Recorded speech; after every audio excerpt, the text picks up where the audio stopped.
많은 분들이 이러한 질문들을 하십니다. 나의 X가 이별 후에 나의 카톡을 차단하였다. 나의 SNS를 차단하였다.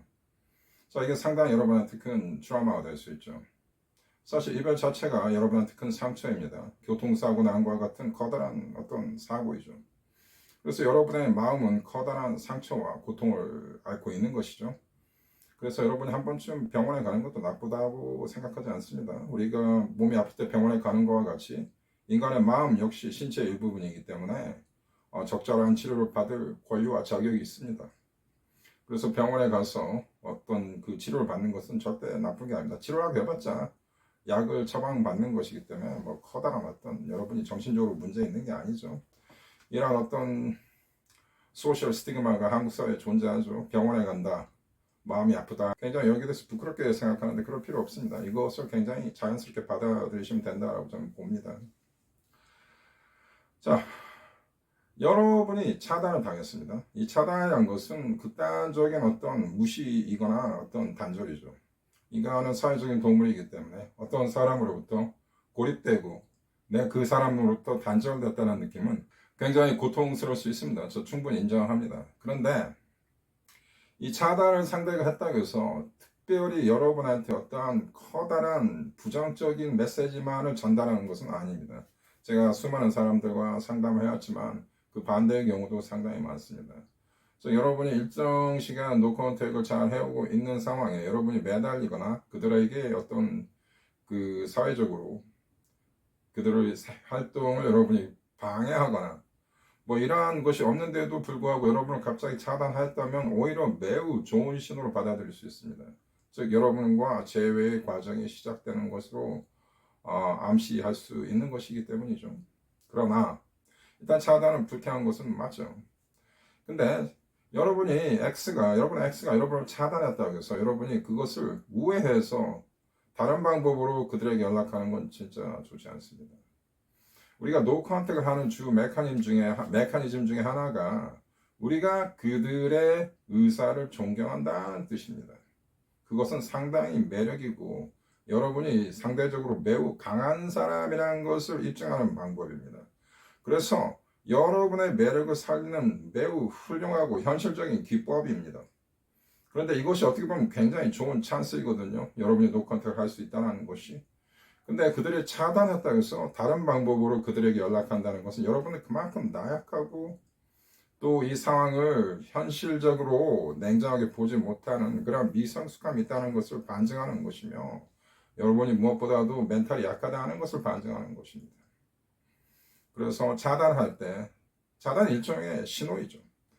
그래서 다른 방법으로 우회해서 그들에게 찾아가는 것은 결코 바람직하지 못합니다. 절대 지양해야 할 어떤 행위들이라고 볼 수 있죠. 그러나 제가 거의 2,000명 가까이 상담을 해왔지만 차단을 당했어도 거의 대부분은 나중에 풀립니다. 그래서 그 차단이 오히려 여러분한테 좋은 어떤 지표가 될 수 있습니다. 헤어졌을 때 나를 차단했는데 어느 순간에 이게 풀렸다. 이것은 어떻게 보면 여러분의 노컨택 활동에 큰 도움을 줍니다. 노컨택이 힘든 이유가 무엇입니까? 미래를 기약할 수 없고 언제 그녀나 그가 어떠한 마음의 변화가 왔는지 여러분 답답하고 알 수 없기 때문에 힘든 거 아닐까요? 그러나 차단을 통해서 그리고 차단이 해제됨을 통해서 그들의 심적 변화가 오고 여러분에 대한 생각이 긍정적인 스탠스로 변환되고 있다는 그러한 신호를 여러분이 인지할 수 있기 때문에 오히려 차단당하는 것이 긍정적일 수 있습니다. 자, 그 다음엔 제가 오늘 진짜 하고 싶은 얘기를 하겠습니다. 최근에 저한테 이런 질문 많이 하십니다. 저는 재회를 포기했는데 지금 남아있는 이 마음의 상처 이것을 어떻게 해소를 해야 할까요? 어떻게 극복을 해야 할까요? 제가 오늘 현실적인 방법에 대해서 간단하게 말씀드리겠습니다. 이 스트레스의 정의라는 것은 외부에서 가해지는 일종의 어떤 문제입니다. 아무리 힘든 일이라도 여러분이 통제할 수 있는 거라면 스트레스가 되지 못합니다. 만약에 과도한 업무, 과도한 숙제, 과도한 운동, 이게 여러분한테 신체적으로, 정신적으로 많은 어떤 고통을 주고 압박감을 주고 어떠한 많은 그 의무감을 줍니다. 하지만 이것은 스트레스가 아닙니다. 내가 통제할 수 있는 자신감이 있고 내가 가지고 있는 이 문제를 해결할 수 있는 솔루션이 있다면 절대 그건 스트레스가 되지 못합니다. 그냥 힘든 것이죠. 하지만 스트레스의 정의는 풀리지 않는 미스터리입니다. 불가항력입니다. 내가 이 문제를 내 스스로 해결할 수 없다는 결론에 봉착하기 때문에 스트레스가 되는 거죠. 이별은 스트레스입니다. 왜? 여러분이 마음먹은 대로 되지 않기 때문이죠. 재회라는 것은 반드시 상대가 여러분을 좋아해 줘야 재회가 가능한 것이기 때문에 외부에서 발생되는 문제이고 여러분이 해결할 수 없는 불가항력적인 상황이기 때문에 그렇습니다.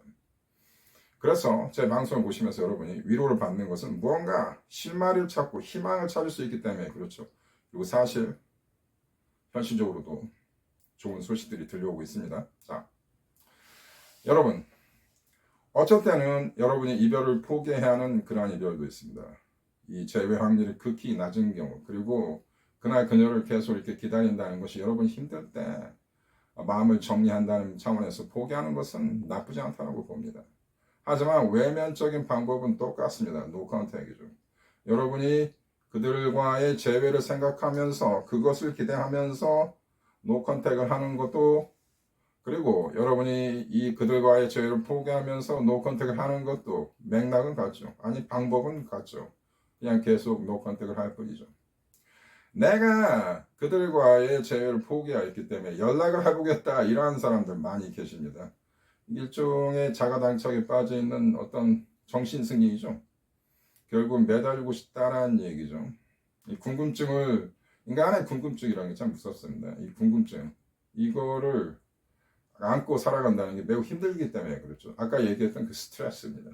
그 스트레스 해소하는 그러한 차원에서 그러한 맥락에서 연락을 취하는 거죠. 좋지는 않습니다. 결과는 언제나. 그래서 노컨택의 개념은 여러분이 이별을 당했거나 아니 여러분이 재회를 원하거나 재회를 포기하거나 같은 방법을 여러분이 채택해서 가는 것입니다. 자, 혼란스럽다. 스트레스 그리고 혼란 이게 굉장히 중요한 의미인데 여러분의 마음이 지금 혼란스럽습니다. 왜? 이 스트레스라는 것은 아까 얘기했듯이 실마리나 해결책이 나오지 않는 그러한 상황이지 않습니까? 그래서 여러분이 여기에 대해서 해답을 찾고 싶은 겁니다. 여러분의 마음이 혼란스러우니까 여러분 지인들한테 얘기를 합니다. 자, 이게 굉장히 큰 실수입니다. 인간은 습관의 동물이기 때문에 어떠한 것을 반복적으로 행동을 할 때 거기에 패턴화가 생기면서 고착화가 되면서 그 대상은 굉장히 힘을 갖게 됩니다. 그래서 나를 버린 남자친구에 대해서 자꾸 얘기를 하고 돌아다니면 할수록 그 남자에 대해서 계속 생각하게 되고 말을 하게 되지 않습니까? 그러면 여러분의 의식에는 계속 그 남자를 생각하게 만들기 때문에 그 사람을 잊어버리기가 더 힘듭니다. 그리고 여러분 주위의 친구들이나 지인들은 여러분의 매우 개인적인 이별 이야기 그리고 매우 슬픈 이야기 듣고 싶어 하지 않습니다. 그들은 한 번쯤은 친구의 자격으로서 여러분을 위로할 수 있지만 이런 일이 반복적으로 발생하면 그들은 실증을 느끼고 여러분을 싫어하게 됩니다. 많은 방면에서 손해를 보게 되는 것이죠. 그렇기 때문에 여러분이 이 이별을 극복하고 싶다면 친구들한테 이별 이야기 하는 거 좋지 않습니다.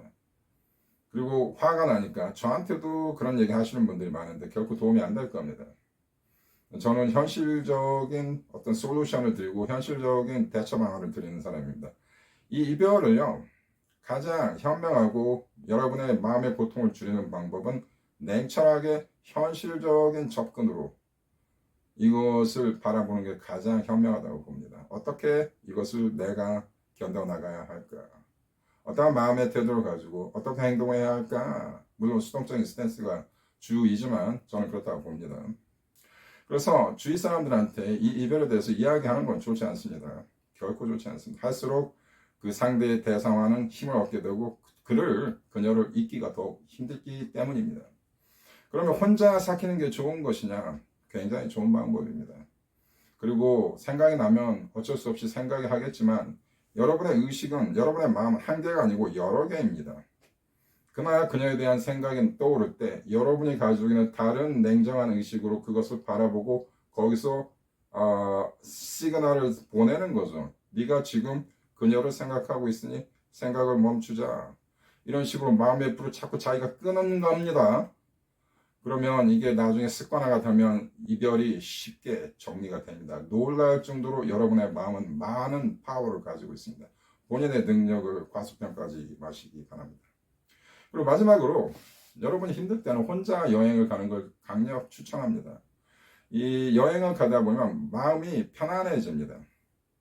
여러분이 긴장될 때는 마음이나 신체가 굳어있기 때문에 올바른 사고, 현명한 사고를 하기가 어렵습니다. 하지만 기차나 버스나 운전을 하면서 경치를 바라보고 바람을 맞으면서 여러분의 마음은 릴렉스가 되고 여러분의 신체도 많이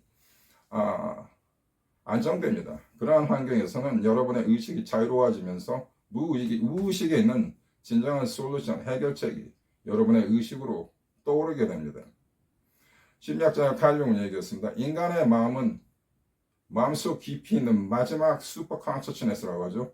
마지막 초의식은 신의 의지와 신의 경지와 같다라고 이야기했습니다. 신이 모르는 게 무엇이 있을까요? 여러분도 신입니다. 그래서 여러분이 이러한 명상, 여행은 명상의 효과를 가져옵니다. 이러한 여행을 통해서 여러분이 가지고 있는 이 현실적인 이별의 문제 꽤 쉽게 현명하게 헤쳐나갈 수 있다고 저 자신합니다. 그래서 이별 당했을 때는 혼자만의 시간을 갖는 게 중요하고 이별에 대해서 소셜 파우팅을 하는 것은 여러분한테 좋지 않습니다. 이별 브이로그 같은 거 만들지 마세요. 여러분 매우 힘들어집니다. 오늘 여기까지 하겠습니다. 감사합니다.